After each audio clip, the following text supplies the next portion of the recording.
Hey everyone, it's Tony Shu, founder CEO of DoorDash again, here with another episode of Party of Two. I am super excited this morning to invite Vinny Williams, who runs Honey's Kettle Fried Chicken in Southern California, to the show. And so I'm going to invite him to this live, and then we will get started with the conversation shortly. As everyone knows, every week I have the privilege of talking with awesome restaurateurs and founders like Vinny, and so I'm super thrilled that he's actually with us this morning. Vinny, good morning to you. Good morning. How are How you? are you? How are you? Are you in Culver City, or where are you spending, I guess, the beginning of 2022? Well, right now I'm at my son's house, Trenton, Okay. and he lives right here in the Hancock Park area. So he told me to come on by so I could meet the famous CEO of DoorDash, since we have Well, quite a partnership. yeah, we have an amazing partnership. Mhm. We're super honored and privileged. Why don't we tell the audience, how you got started? My understanding is you started your first location in Compton, and then you've since grown. So maybe tell the audience how you got started with, Honey's Kettle Fried Chicken. Well, I have one of those journeys that goes back to 1973. A friend of mine told me he had this company that would be processing chicken at like 12 o'clock at night and delivering it to the stores. I said, oh, summer job, no problem. I'd love to do that. So a team of guys from Pasadena, we'd go out there to Los Angeles, and we would process chicken in the middle of the night with standing in like 3 inches of ice all the time. And we had holy boots, and the gloves had holes in the fingers, and it was cold and damp. Who would have thought that starting a job like that would eventually take me to Honey's Kettle? So it was one of those journeys that started with that job, the worst of all jobs, at the very bottom. You don't hear these stories too much anymore. Started right at the bottom. And then I got to know the founder of a company in Los Angeles by the name of Hmm. Golden Bird back in the day. And he gave me an opportunity to own a franchise in 1983. So Hmm. 10 years after starting the lowest job, I got an opportunity to own a franchise. But it was more of a laboratory, the garage experience. Yes, Most companies start in the garage, Microsoft, you think of all these great companies that sure. they were tinkering in a garage. Well, that was what my location in Compton was all about. I learned so much from that location. It was like the school of hard knocks. And this one rapper said, and I took night classes. And so, those night classes were 3 hours long. And, it was just a terrible experience. But every year I was learning more and more about how to survive in business. So I Yeah. basically started with nothing, and I just kept surviving. It came to the end of the end of the end. And every time I escaped and got through that. And eventually, in 1999, these new people came in and bought the company, Hmm. and they wanted me to be part of their franchise program, but I had no loyalty to them. Right. So the first thing I thought is that this is the end of my career with the Golden Bird, but I had enough knowledge to start my own thing. So I took my time. I said, I want to come up with the greatest name ever for fried chicken. I wanted to have a logo that would be like Starbucks in a sense that, it would be this iconic logo. I wanted it to be a concept, like I thought about how Schultz went to Italy and those different places and came up with these concepts. So I came up with a concept for gourmet fried chicken. And That's uh, awesome. and by 2000, I had started Honey's Kettle. Wow. I mean, your personal journey is almost 5 decades now, and then your journey, I guess, in the second chapter with Honey's Kettle is over 2 decades, which is just remarkable in terms of the endurance. Out of curiosity, were there? I mean, you kind of touched upon it because a lot of times, starting a restaurant or founding a new business is somewhat equivalent to jumping off the cliff and then trying to build a parachute on the way down. Were there can you tell us about some of those maybe harrowing moments that you overcame? I mean, I can only imagine in 5 decades of your own personal journey, there must have been many. Oh my God. Let me just talk about the first one was really, if we talk about Honey's Kettle, it was a journey itself. I'll get to that, try to get to that quickly. But in my first restaurant, I went on my honeymoon. I got married like the next month. In April, I got married. Hmm. Went on a honeymoon. Before we left, I looked at the numbers and said, we got this tax coming due by the time we get back, and I don't have the money for it. So I'm starting a business with no working capital. I had absolutely no know-how. And it's like you said, you're jumping off and, going to build the parachute on the way down. And, it's like I was like a pilot who didn't have a license. And I just Right. got it airborne, and then I didn't know how to keep it airborne. So it right away, it was a problem. And the first time it happened was it hit me really hard because the state board taxing agency had, I had gotten behind on that bill immediately because I was on my honeymoon, got behind. And the guy, I told him, well, I can't pay you until Monday. He said, well, okay, well, pay me on Monday. Friday night, he had went in my bank account and took money. So I got these payroll checks coming in, all these checks coming in, and I have absolutely no money. And it's like, I said, there's no way a person could fail in business in the first month. Right. It's like, you say, well, the first year, okay, or 5 years, but not the first month. Yeah. So then I thought that the end of those kind of problems had happened when I got this great opportunity in Culver City. I said, oh my God, this is like the time to hit it out the ballpark. So I get to Culver City, and it took us 18 months to build it. We ran out of money, and the contractor had to stop. We ran out of money, all kinds of delays. But after 18 months, we finally pulled the paper down, opened the business. 4 months later, a fire happened in the kitchen. Oh A my fire God. happened in the kitchen. A piece of equipment failed, brand new equipment failed, and the fire system didn't put the fire out because somebody had took a shortcut on the fire system. So then I come to the restaurant with 2 left shoes on that morning, and I just fell on the floor. I said, this can't be possible. How could a man go through all this to finally get an opportunity to be somebody, and then 4 months later, you're knocked down again? Right. And the first thing I thought is an insurance company's not going to pay this. They're going to think it's some kind of fraud. Right. So those are the kind of things that I tell you, if you don't have nerves of steel, you don't belong in business. Yeah, well, truth is definitely stranger than fiction at times, and I mean that's an incredible set of circumstances you had to overcome. Maybe, tell the audience about, the restaurant today and the menu. I mean, it looks delicious. Comfort food. I even see the biscuit mix, online that allows customers to, get the same recipes that you make inside stores to make those buttery biscuits at home.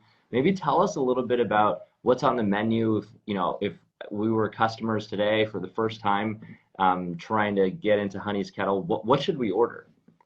Well, the way we designed the menu was, you go to a lot of restaurants and they put stuff on the menu just to kind of fill up a menu. But our menu evolved from originally it was a chicken, French fries, biscuit, pickle, and sodas were our basic menu, and pies was our basic menu. Yeah. But we wanted to be more than that. We wanted to be something for everybody. So we eventually added, these other items like hotcakes. And we became a hotcakes and chicken. We became a pie shop, a sandwich shop, a lemonade bar, a breakfast all day. All of those things evolved from the origins of the company. People ask me all the time, well, what do you like? My favorite item still remains to be chicken breast, some French fries, coleslaw, and a strawberry soda. Of all things. Now, we got a lot of great stuff, but I tend to go to that if I just want to have that certain taste, that balance of taste that I look for. Yeah. Well, you can't argue with tradition, and that sounds delicious. Yeah. Um, I understand, certainly in the last couple of years, the pandemic has been really challenging for just about everyone in a variety of ways. And I know especially to Honey's Kettle, some of the challenges have, surrounded, the cost of ingredients rising Hmm. and so on and so forth. How have you and the team, adjusted? Because, business seems like it's actually still robust. It's coming back. I mean, how have you kind of survived, yet through another, difficult circumstance? Well, let me give some of the credit to DoorDash on that. When DoorDash approached us, what, 5 years ago or whatever amount of time it was, and they had these new ideas of the delivery service. Okay, so we said, this sounds interesting. Let's get on it. Well, we got on these different platforms without knowing that one day those platforms would save us as a company. Hmm. So then what happened was when the pandemic hit, I think it was March 12th, 2020, it hit and our business plummeted by like over 50% overnight. So My we're gosh. back in this war mode, like we were Right. in Compton. I Yeah. said, well, they say in baseball, you got to get lower and Right. you got to drop back, you got to go back to the fundamentals. I've been here before. I can Right. do this. Right. I did it Right. before. This is just one more of those challenges. But what I didn't realize was that because I had got on the platforms and I was already into that when the 50% dropped there, it shifted to all the online orders. Hmm. So then the tickets started popping out like we couldn't believe it, like a cartoon where they just, the machine has just went crazy and they're just popping out so fast we can hardly keep up with it. Yeah. So our business shifted over to the delivery service, and all we did was pivot. Yeah. You got to be nimble when you're in business, right? When something hits Yeah. you, if you're not nimble, if you're not ready for change, if you're like a yacht that takes too much time to turn in the water, Hmm. you're going to be in trouble. But we were like Right. a swift boat. We immediately saw the change. We shifted directions and we got the heck out of there. So in a way, the pandemic has been for us a blessing in disguise, if I Hmm. can honestly say that. Knock on Wow. wood. It's Yeah. been a blessing in disguise. Yeah. Well, I know now, it's obviously New Year. You have two awesome locations in LA. What are some of the goals you have for this coming year or the future? I mean, it seems like people are coming back inside restaurants again. I know we still have this, Omicron variant, and I'm sure there'll be more to come. But it does seem like we're getting more comfortable living, certainly with this virus, and so I do think people are going back into more and more normal activity. What are some of your goals for the team? Well, we want to get back the customers. We nothing like having the customers visit the store. Right. And we want to be that kind of oasis out there where Yes. it's like pandemic free. It's like there's nothing has ever even affected us. We want to seem like life has been good all along. So we want to create that kind of atmosphere for the customers to feel safe, to Yeah. feel that life can be normal again. You can laugh and play and Yeah. have good food and celebrate and all that. So we're seeing that even though the business dropped by 50%, it's come back up Yep. substantially. It's not back to where it was pre-pandemic, but it's starting to move that direction. I Right. would like to see the place packed again. Yeah. I can't wait till one day on the steps of the Capitol, we take all these masks and put them in a bonfire and Yeah. burn the heck up out of these things. I'm with you. It's just this new way of living has kind of gotten old. People are ready to kind of go back to the things they used to do. And we at Honey's Kettle we've learned to adapt. Yeah. You got to adapt to survive. Sure. So we've adapted to it. We tell our employees as soon as you feel any symptoms, please do not come to work. And we stay masked up and all that. But more importantly, a goal is to get this biscuit mix going. Yeah. We can begin to hit places in Iceland and all over the world who hear about Honey's Kettle. I think what we have is a product like no other product has ever been created in terms of a hot cake and a biscuit and waffle mix Yep. that you can buy it anywhere in the world and enjoy it.